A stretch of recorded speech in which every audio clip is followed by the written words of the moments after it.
బాప్తిస్మిచ్చి యోహాను దేవుణ్ణి హెచ్చించాడు, తాను తగ్గించుకున్నాడు. స్తోత్రం కలుగునుగాక. హల్లెలూయా.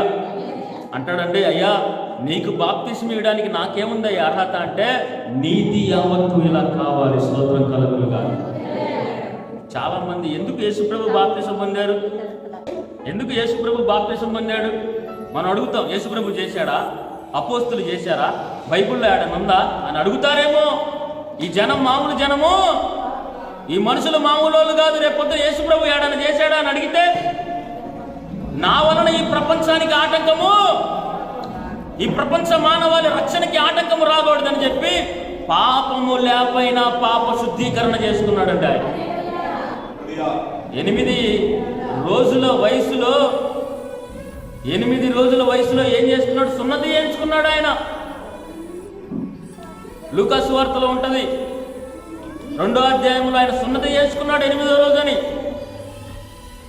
నిబంధన అసలు అబ్రహాముకి కనపడింది ఆయనే, అబ్రహాముతో మాట్లాడింది ఆయనే, అబ్రహాముకి నిబంధన ఇచ్చింది ఆయనే, అబ్రహాముని హెచ్చించింది ఆయనే, ఆ నిబంధన పెట్టింది ఆయనే.